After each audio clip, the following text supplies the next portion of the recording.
Algebra 2, Machining and Manufacturing, is a class that students learn mathematics as it applies in a real-world setting of machining.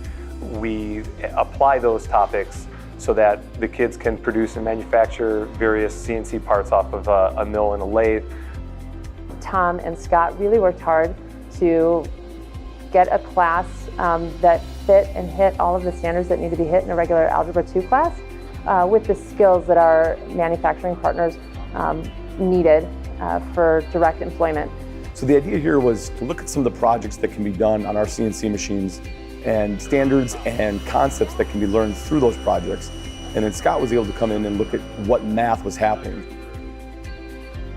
I really had to dig deep with ways it could be applied in this setting and making it real to students. And then as I would come up with curriculum, I'd realize how rich and deep it goes. We started off simple with an engraving project where the students had used the Cartesian coordinate system to engrave their initials on a block. But one of the concepts that we focused on was cutter compensation, which is where a tool is offset from its center line.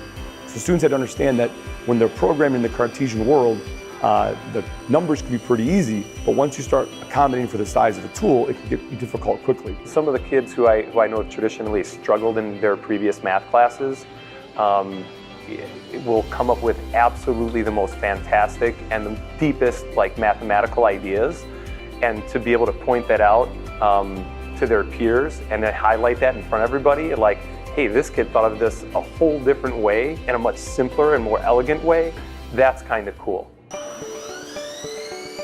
think one of the neatest parts of the class is when the student writes a code, we come over and we run it step by step in the machine, and it's wrong.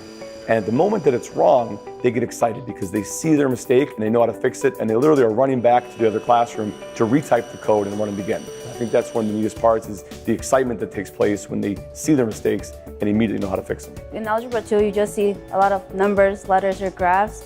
And here, you can actually see it and where it is and what you can make out of it. Whatever your finished product is, it came up from what you came up with on the math side of it, because you want to have your finished product when you're taking this class, because you feel proud carrying what you made with machining.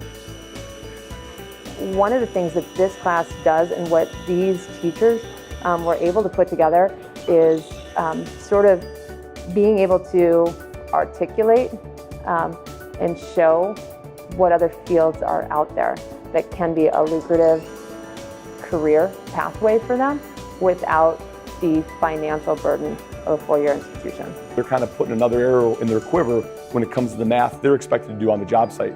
So that's going to give them a leg up come graduation time, when they might be going right to work and looking in that manufacturing environment, and someone who's going to be ahead of their peers when it comes to their math abilities.